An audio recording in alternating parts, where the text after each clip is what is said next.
Hello, everyone, and welcome to New Consciousness Review. I'm Miriam Knight, and our guest today is Kingsley Dennis. Kingsley is a PhD sociologist, a researcher and writer. He's the author of several critically acclaimed books, including Breaking the Spell, Struggle for Your Mind, New Consciousness for a New World, After the Car, and now the highly regarded work with Ervin Laszlo, The Dawn of the Akashic Age, which we have discussed in the past. His most recent book is The Phoenix Generation, a new era of connection, compassion, and consciousness, which we will be discussing today. Kingsley previously worked in the sociology department at Lancaster University in the UK and writes extensively on social futures, technology and new media, communications, global affairs, and conscious evolution. I am pleased to welcome him all the way from Andalusia, Spain. Welcome, Kingsley. Thank you, Miriam, and thank you for having me back. It's a pleasure once again. Well, your book really delighted me. I have not felt such a wave of optimism for the future of humanity in a long time, and it's something that is particularly welcome at this time of rather dreadful news around the world. Are you truly as optimistic for the future of humanity as your book would indicate? A good starting off question, Miriam, and the short answer is yes. And you're right to pick up on that, because I have been approached by people responding to the book and saying was very optimistic. Are you sure about that? And they also asked me, do you know what's going on in the world? Have read the news? Yeah, it's like, are you living in the current times? And my answer is yes, and I'm very aware of what's happening in the world. My background as a sociologist keeps me keen to follow what's going on. And, I have addressed these issues before, about, especially in the book, The Struggle for Your Mind. And so I'm aware, but of course, as with anything, it's a conscious decision where you choose to put your focus and your attention. And so for this book especially, I wanted to note that there's so much going on in the world. There's so much innovation. There's also so many new minds coming into the world and joining the global conversation. And there's so much potential and capacity coming into the world, especially through the new generation who, as we'll note through the book, are thinking differently. And that I think it's time to actually look at this. There's enough going on in the world. We can turn on our television and our news, and we can see what's coming through the mainstream channels. So, I think there's already enough people highlighting that. So I make a conscious decision to focus on what I think the potentials coming in down the line over the years. It won't be overnight. It will take, as I look at it, years and decades. But I think it's due time that we look at the capacity and the potential coming in through generational change, and not to be distracted by what's really what I feel and what I sense is really the death throes of an old system on its way out. And Miriam, to use a metaphor of a drowning person, when a drowning person is often let's say the most dangerous, because they are swimming about and they are struggling, and that's when they're most visible in that. So my answer would be, what we see in the world is very visible at the moment because it's going through a struggling, let's say, death throes of the final, what I feel is these models, these systems are trying to hang on, but they know that they're on the way out, and that's why it looks so bad. So I've taken a choice to look at what's coming in. That's an interesting metaphor that brings to mind my life-saving course in swimming, where a drowning person would grab you around the neck, and if you didn't release yourself, you would both drown. So there's something called a press away technique, where you press them away and duck your head under. And it's a great metaphor because you actually do need to detach yourself from the panic, the chaos of the news, and turn it around, push it away from you, and then you have the potential to save yourself and the planet. So tell me about the Phoenix generation. That's the title of your book. Who are they? Well, first off, I think you're spot on with pointing out on that metaphor, is that's why we're getting sucked in right now. So I do feel we need to make a conscious decision to make that distance. And so the Phoenix generation, well, to put it plainly, is about the people being born around now. It could be a few years before, a few years down the line, but around now.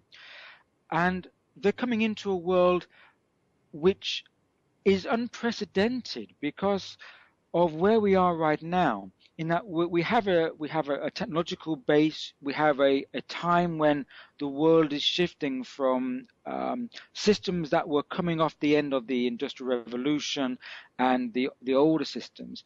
And so they're coming into a time where the world is at an unprecedented stage. And so I was thinking, when with this generation coming in, when will they be coming of age and entering the social and cultural domain? When will they be entering the workforce and be able to have a real impact and influence? Well, when they're going to be teenagers around 16 years of age, and so putting that onto the date today, 2014, then it's going to be 2030 when they really will be impacting the social domain. And so that's why I make a date of 2030 and try to look at how changes will be coming in from the Phoenix generation. Now, I named them the Phoenix, and the name just came to me, Miriam. I hadn't really pondered the name before, and it came to me because of the image of the phoenix rising from the ashes of the old. And I feel that this generation has the potential to really change the systems by thinking anew, and therefore really leaving them behind like the ashes. And the funny thing is, as soon as I came up with this name and that started to work upon it, I started to see it in other areas. And I started to see it also, there are other groups that I think even there's some academy existing calling themselves the Phoenix something. And so it's almost as if I'm tapping into some collective meme or something. So I don't claim to be unique in this, but nor do I wish to be. I wish to show that this understanding is coming in through other thinkers as well. And also, what I wanted to point out is I wanted to choose a name that didn't stigmatize anyone, that had a kind of connotation of hope and change, because I do feel that in some quarters children are often being stigmatized by other names and other kind of images, and so I wanted this to be quite clear and open, Miriam. Of course, you do stigmatize current humanity as imploding upon itself, and the new generation rising from the ashes. And I suppose, like any idea, there's not a kind of a step progression. We're talking about really a process that has been ongoing over the last 150 years or so. And it seems to be accelerating amazingly, so that I think we probably will see a quantum shift in our lifetimes, which is terribly exciting. The core of this seems to be this shift in quantum consciousness. Can you speak to that? Yes, and you're right, is that it's been an ongoing process. And I think also we've been lulled into this, what I would call false sense of security, by thinking that this great change is going to happen overnight. And a lot of the insecurity in the social systems, especially after the economic disbalance in late 2008. And so this idea that we're going to have this sudden change, but really social change has always taken time, and it takes a new way of thinking, a new perspective to enter the human consciousness before we can really see lasting, permanent change. And if we look at this shift in human consciousness, or rather the ideas that are coming into human consciousness, they've been accelerating, especially over the last 150 years. Now, I think a lot of that is to do with a shift in time and space perspectives, and that has to do with technology. So if we see after the Second Industrial Revolution and the technologies of radio, and then we had telegraph and then television, these help to condense time and space to connect people together, which then often had an impact upon the human consciousness and how we conceived of each other. Very recently, we've gone obviously from satellites to Wi-Fi and into a time where we're on the cusp of really a planetary society. And people around the world, in varying degrees, of course, according to their culture, are connected in ways which are unprecedented. And that's had an impact on rewiring our minds. And especially with the younger generation coming into the world of this unprecedented connectivity, they're almost instinctively connecting with people around the world, sharing ideas, connecting with like-minded people, and going beyond their borders, their spatial domain. They're connecting instantaneously with people in different time zones. So we're having a condensation of time and space. That's one thing, Miriam. Another thing is that there's also a shift in the inner world, which has been going through a great change in the last century. And that's been helped by knowledge coming into the world and being shared. So, for example, in the turn of the century, we had the vocabulary and the knowledge of psychoanalysis and Freud and Jung and Reich. And then obviously we had this influx of teachings from the East coming into the West, especially in the 40s and 50s and 60s. We had transcendental meditation and psychology. So this all helped us to give us a vocabulary and a reflection upon the inner world, which perhaps we didn't have the tools to frame the inner world before. So there's been a great convergence now where we've had the tools of inner reflection and inner work and inner movement with this great shift in physical systems of connectivity, which are really shifting the boundaries of time and space. And so now this is the plateau, this is the ballpark where a new generation of children are coming in, and they're having this, they're having this fear they're coming into.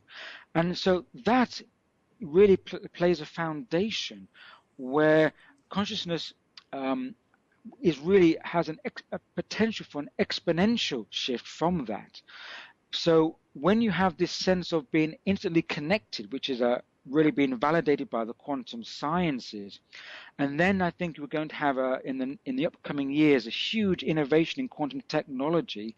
This is going to be a springboard for a different perspective on the world, a different perspective on human nature, on our connectivity to the world around us, which I frame quite loosely as being quantum consciousness. Mm. Well, you're a social scientist, which combines the sort of soft humanistic sciences with more quantitative physical sciences. And that's one of the things I really like about this book, in that it interweaves and interleaves the two. So you feel a real perspective into the future that has a solid underpinning. As you say at the end of your book, it's not it's not like a new age hippie type vision, but it's a very convincing, very solidly based projection. So give us a little taste of the notions, the scientific underpinnings of your conviction of this emergence. Yeah, thank you, Miriam. Yes, my background is sociology. You're right in saying that it's a softer humanistic science. In my day, they were known as the ologies, quite, just, I think condescendingly as well, seen as not really being hard enough. And that has changed very recently with the world moving through globalization and technologies. Sociology has had to shift into seeing, I think, a more quantitative side. And also for this book, I've tried to merge everything. I've tried to put in a lot more of my own instinct as well, and my sense of where things are going. So I've tried to merge the sociology side with looking at the innovations in a scientific underpinning and technologies, and also by giving it a sense of my own speculative intuition, because I felt I had to try to, walk the talk as well, because that's exactly what I'm saying about the Phoenix generation, is that they'll be also spearheading this shift from acquired information to instinctive knowledge, which I think is a crucial to this shift, is that we won't be so much relying upon the external conditioning of our educational systems. We'll be very much trusting an instinctual gnosis and putting ourselves into the world with a lot more of our own confidence. Now, the science, my sense is that a lot of the time, science and the humanities have been on divergent paths, and it's almost as if the East is East and West is West, and never the twain shall meet, and that's really been a disservice to both parties, because really underlying the scientific understanding and the science and the understanding of the humanistic and the gnosis is really the same basis. And so it's about time, I feel, that these are converging. And the scientific quantum, which I went into more detail in the book with Ervin Laszlo, with the Akashic, Dawn of the Akashic Age, looking at the Akashic science coming from how will be the science of connecting us. And I think the quantum science is going to validate that we're living in a highly, let's say, energetic universe, whereby the underlying field of energy and what was once called the quantum field or the vacuum field or the 0 point field really will become primary, and the let's say the material manifested world will be recognized as being secondary. Now that's a complete turnaround, 360-degree turn. What that indicates then is consciousness is primary in our underpinning of reality, and so how we see the world will have a great validation of how the world really will be connected. So now what I'm saying is that as soon as we have that validation, as soon as we shift perspectives, it gives a whole different view on how the world operates. So that is primary, because until we can shift perspectives and have a different take on consciousness, we have a different sense of how we can act in the world. And at the moment, I think the materialistic paradigm gives a lot of disempowerment to individuals, saying, well, what can I do? How can I interact in a very physical world? Now, if the scientists are saying that there's an underlying energy to our connectivity, which is really a consciousness is primary, then I think it gives a great empowerment. So that I think is going to help us. But what I sense is that the children being born and coming into the world will already sense that. They won't need to be told that. And so that is going to be their advantage, Miriam. One of the ironic or amusing aspects of all of this is when you talk about the materialist view of the world, is the notion, I think one of the mathematicians that you quote, who said that the probability of intelligent life having arisen by chance on planet Earth or life in general, is something like 1 over 10 to the 10,123.2. And that, to put that into a different perspective, that there are only 10 to the 80th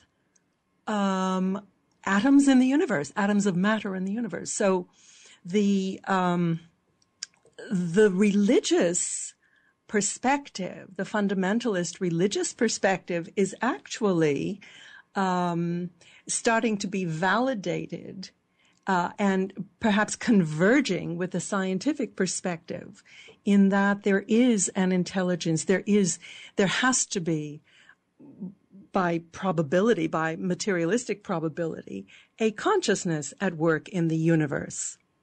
So where do you feel that this impulse emanates from, for this emerging new consciousness? You have an excellent memory, Miriam. I couldn't even remember that exact mathematical figure, but yes, you're right. And what this actually shows, quite paradoxically, is that these traditionalists and these, let's say, materialists, or I use that term loosely, they've come to a point where they almost seem to be shooting themselves in the foot, because they're trying to quantify what is the possibility for, let's say, life in the universe and in the cosmos, and then their figure, when they try to give into mathematical statistics, is more likely that there is consciousness and life in the universe. And so we've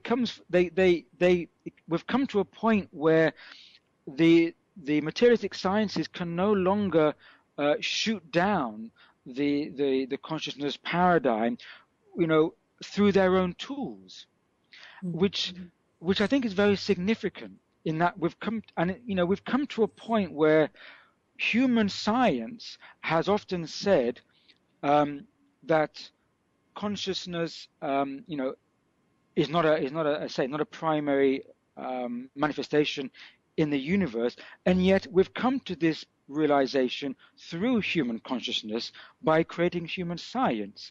And so there's that paradox there, that we're trying to disevaluate our results, which have come from the very core of human consciousness.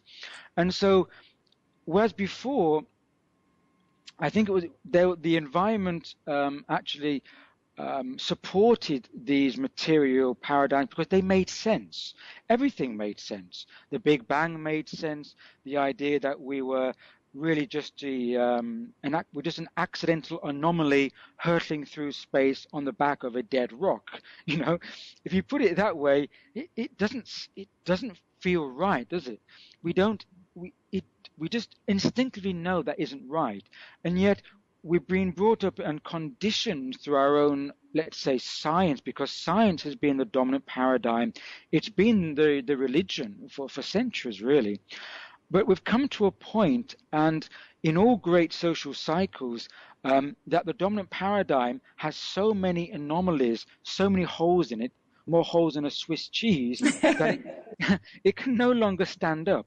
And that's when you get these paradoxes that just start to really make anyone trying to stand up and to defend them, look really in a dubious position.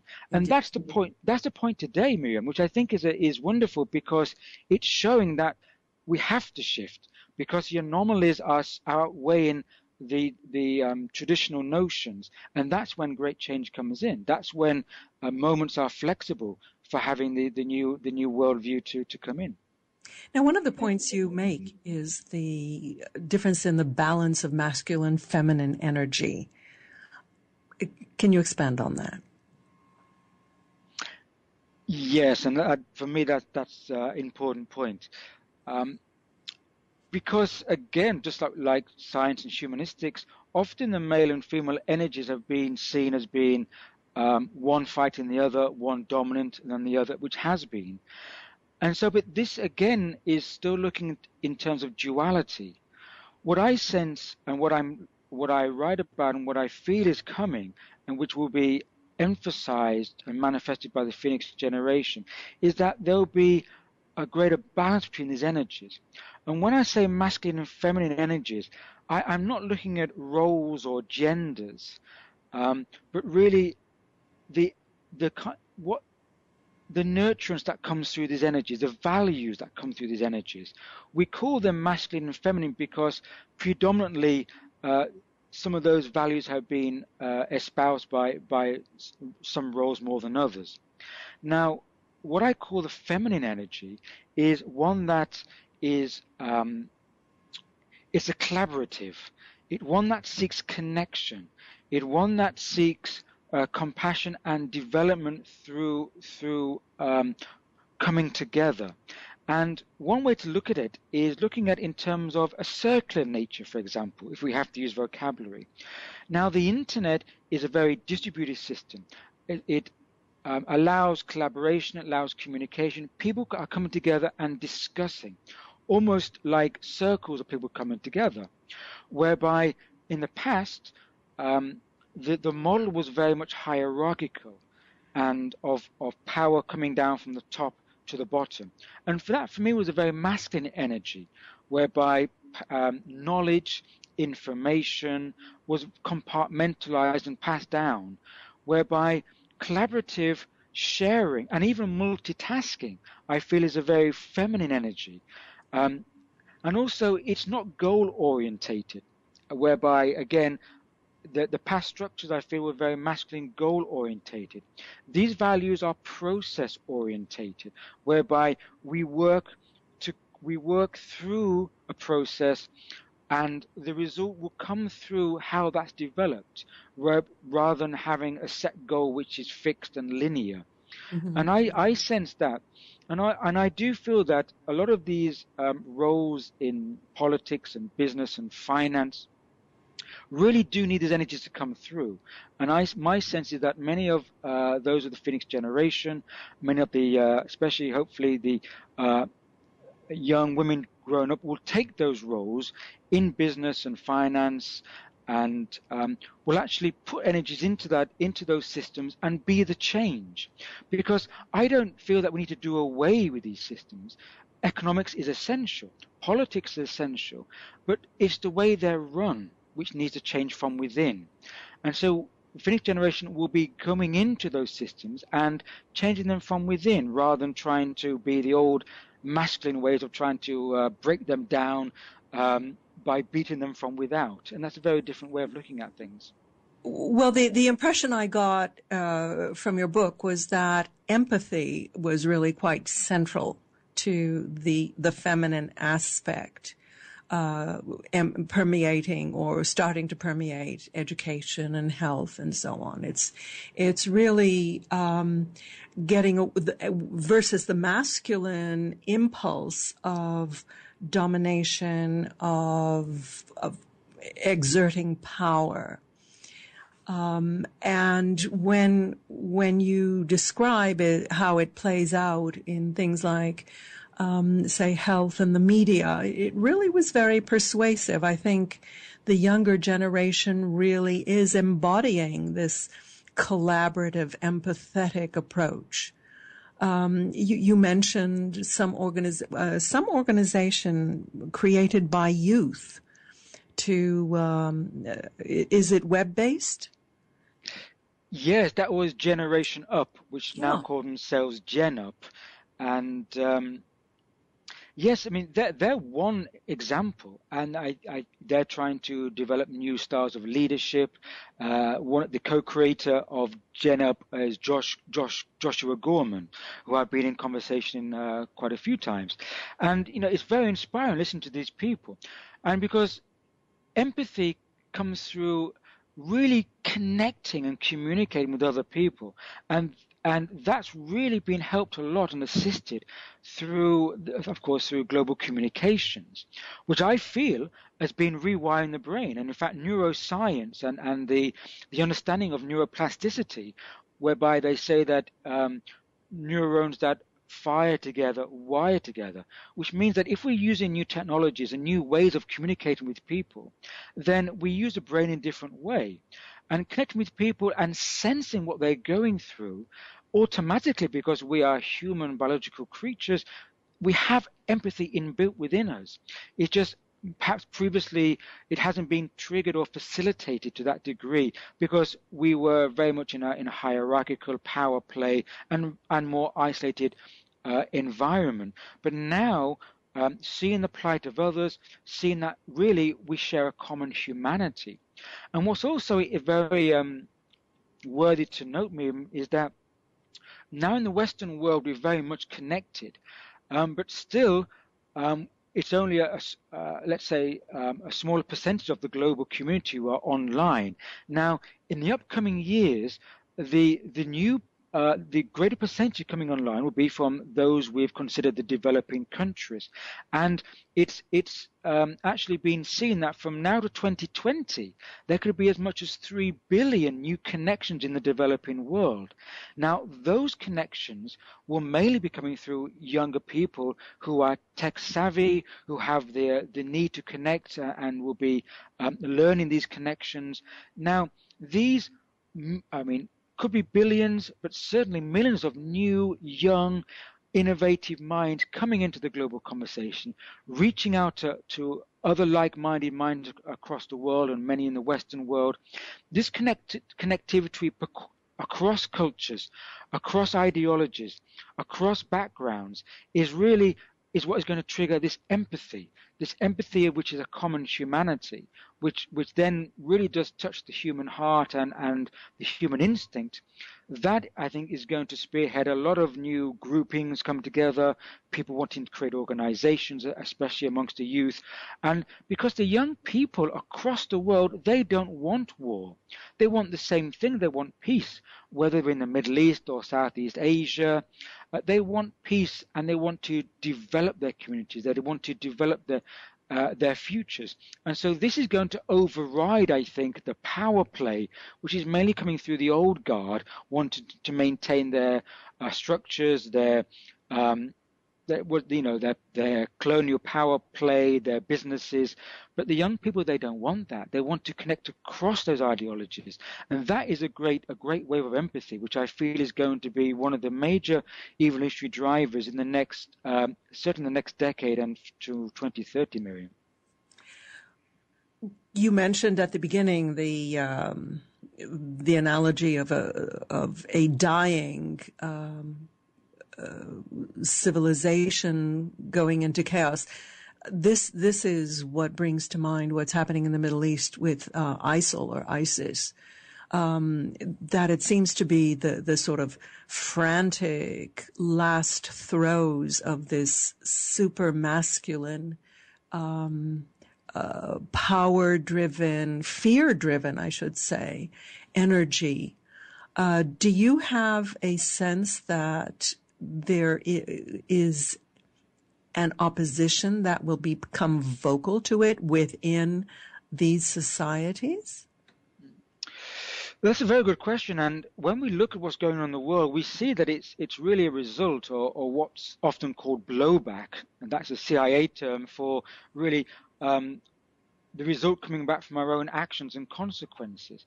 And what we've seen is really the old mind of nationalistic tendencies, also ideological tendencies, which is very power-based, very aggressive, but it's also a response to the aggressive tactics that's been coming from really empires. Now, really, we come to the end of empires. We've had so many empires. Earlier, we had the South Asian and Middle Eastern empires. We've gone through the Spanish, the British Empire.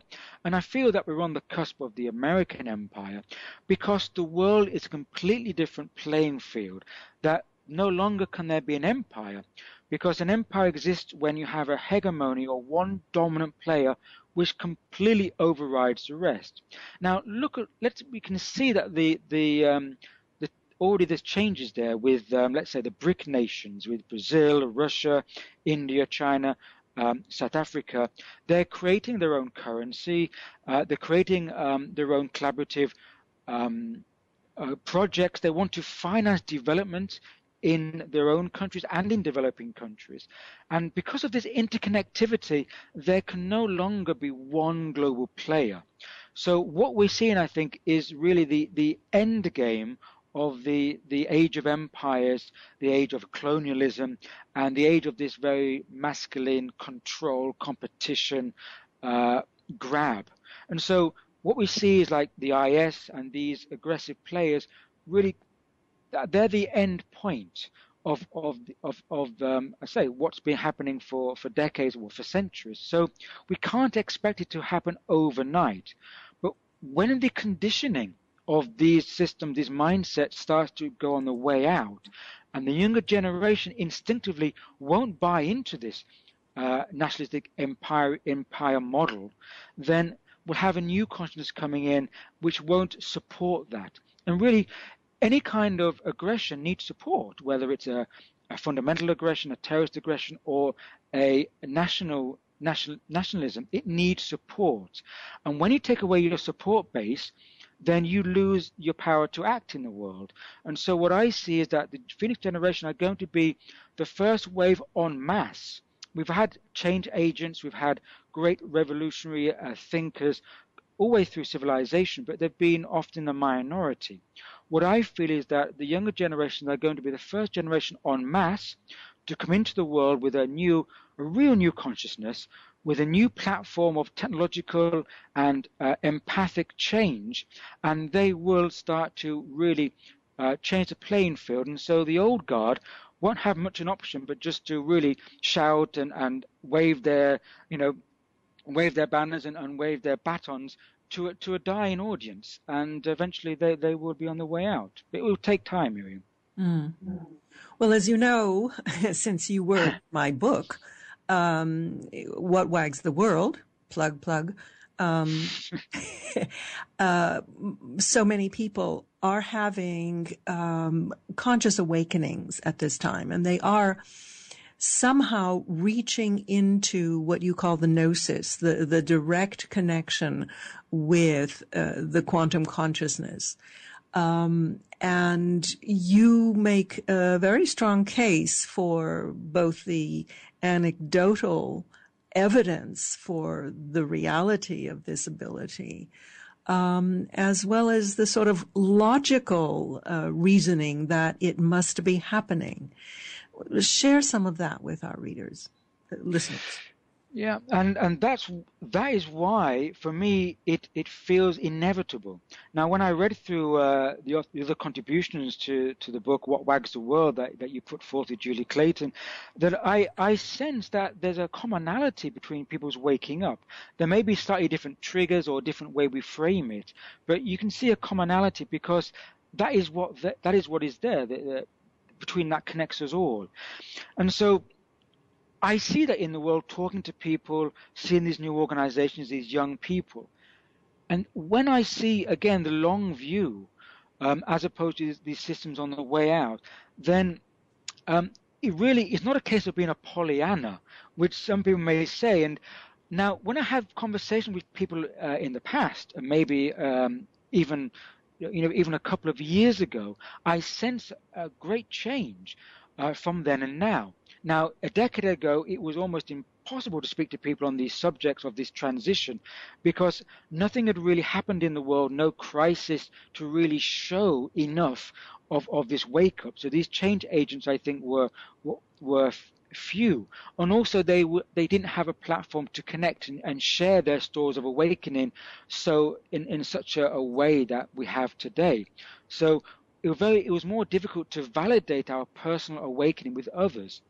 Now, when I'm speaking to more and more people, I'm finding this resonance with people, which is very useful because then we don't have to wade through so much vocabulary and try to explain ourselves, because people get it a lot quicker, which is a sign of this waking up.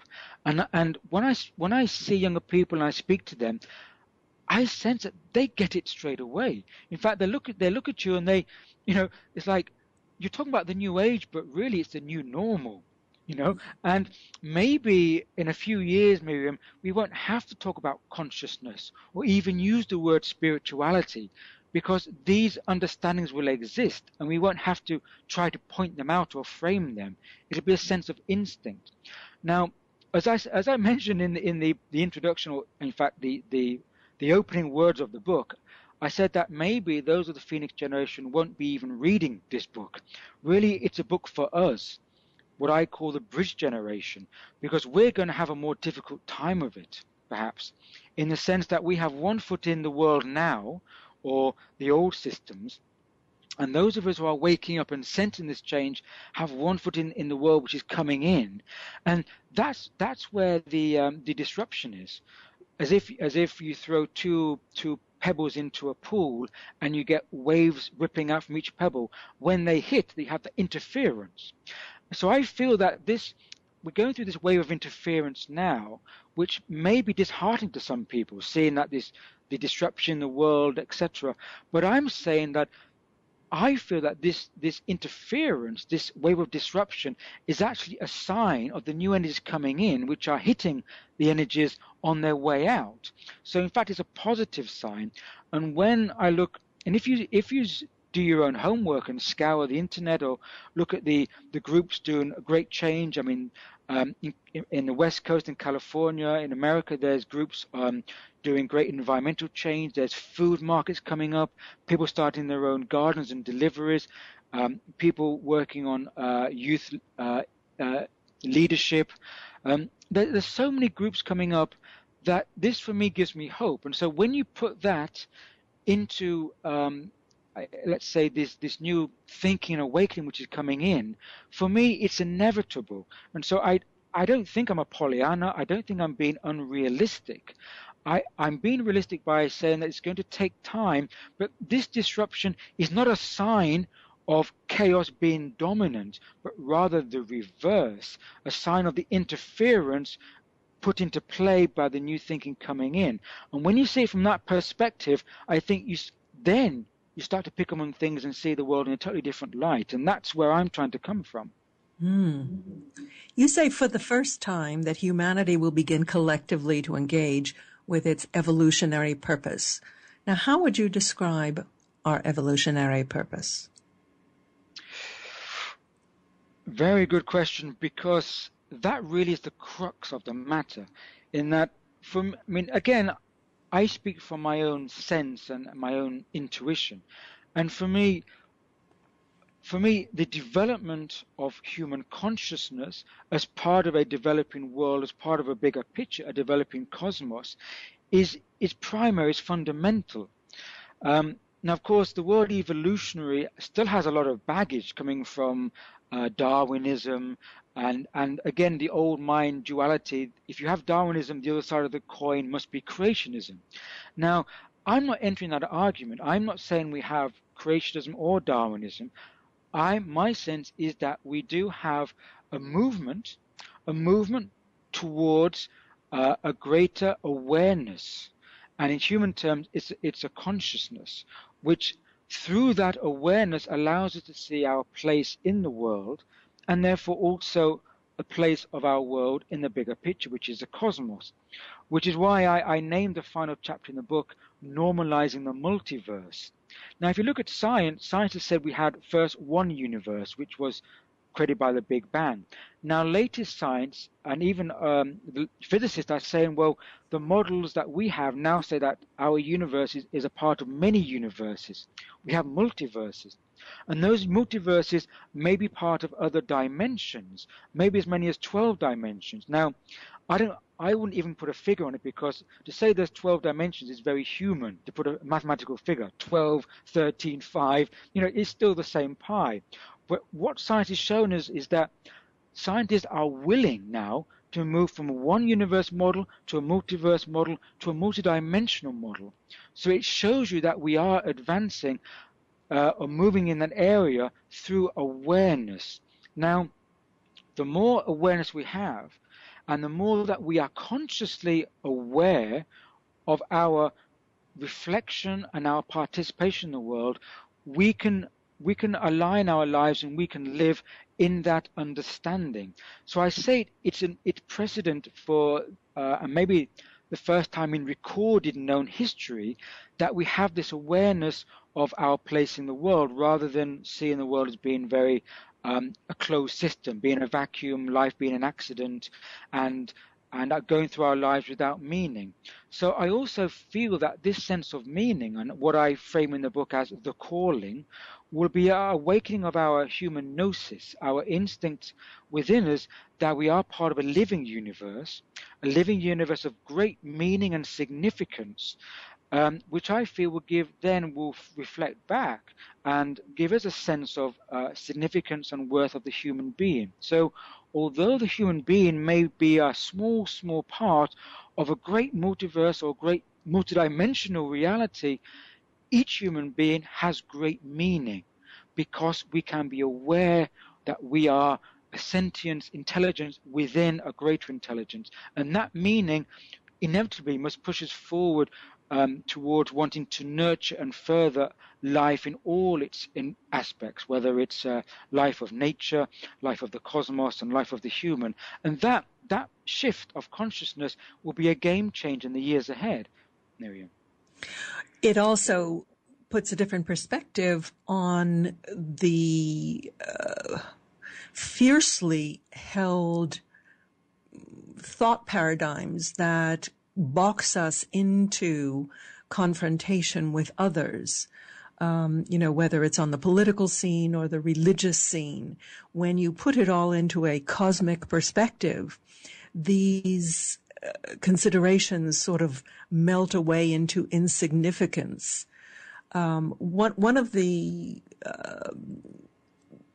people that you quote in the book is Professor Johnny Mack, who did the Harvard professor who did a lot of interviews with people who claim alien abduction.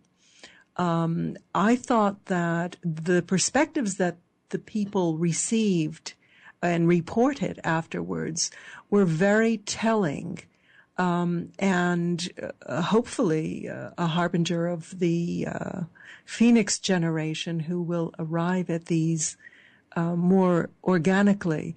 Paint us a word picture of what you see as this new cosmic mindset. Yes, and bringing in that notion of having the abduction experience that Professor John Mack looked at, may prick a few people's ears up. In fact, it blew the mind of John Mack himself. John Mack was a Harvard professor of psychology, and he had spent all his life in a very orthodox environment, and he wanted to know what were these people's experiences. Not so much did they have the abduction experience or not, but how did it change their worldview afterwards.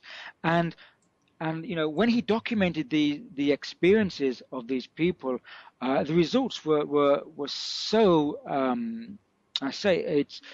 it's quite incredible that I felt I had to point towards it as well, because the whole point of Mack's research and what I was trying to stress is it doesn't matter if these people were abducted or not. That's not the point. The point is these people had an experience which took them outside of their normal conditioned paradigms, took them out of their reality set.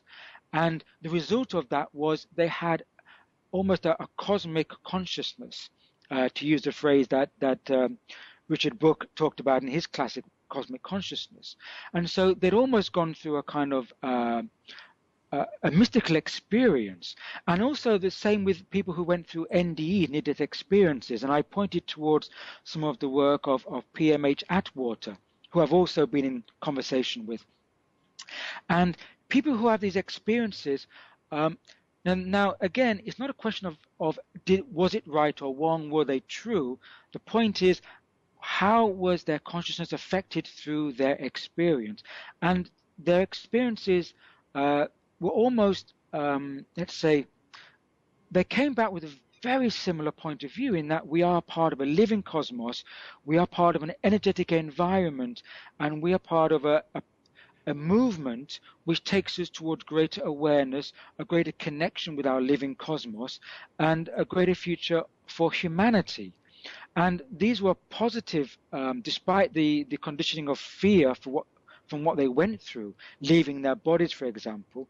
Their consciousness went through a very positive and almost vibrationally uplifting, to use their own words. And so I think that's the point to look at, is that people who have these experiences, I feel are the forerunners. Now, in the past, we looked at mystics or people who went through an initiatory experience or a transcendental experience. And even, let's say, the 60s, where it's a great time of experimentation, whether through ingesting certain substances, people have this experience. What for me is important was that those experiences, I'm not validating the process that they used, but what they indicated was those experiences were valid. The question is, how do we make those states of consciousness more permanent? And for me, we don't need to ingest anything. We don't need to have an NDE. We don't need to be abducted. We're moving towards a time where I feel that those states of consciousness will be more permanent as a natural inheritance of the human race.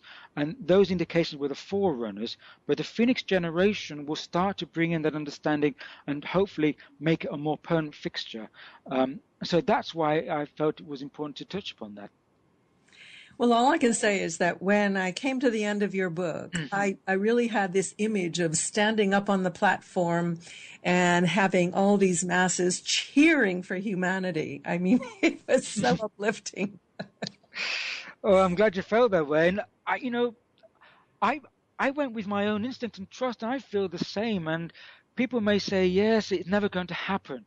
Well, it is how yes, and where we put our focus, where we put our perspectives is how we see things. And I did research, and I looked at the world as it has been, the world going through disruption, and then I did research looking at the innovations that are coming through in the world in technology, innovations in organizations going out in helping people in communities, the new youth groups. I talked to these young people as well. I mean, look at these young people. They're creating. They're becoming entrepreneurs at 6 years old. I mean, I think just last week there was a news report about a young boy in the UK, 5 years old, was the youngest boy to pass a Microsoft coding test, and he's starting his own business of software at 5 years old. If you look at that, we can see the change coming in. So it's not Pollyanna, it's not unrealizable, it is happening. And, I think if we can help to bring that in by focusing and talking about it, not make it the new age, but make it the new normal, we'll all start to get it collectively rather than just a few of us. Hear, hear. Tell me, Kingsley, what is a website that would be good for readers to find out more about you? Well, thank you. The most direct way is through my own website, kingsleydennis.com. Probably easier just to Google my name, it's the fastest way to find it. And I have my work and a lot of essays available to look at and download on the site. And so, or Google my name and just find out a lot of the essays I put online in different areas to find out. I'm fairly active on the web and I have a lot of stuff out there. Listeners, I must apologize for that. I keep on saying readers because we're just about to launch New Consciousness Review magazine. That's why I have it on the brain.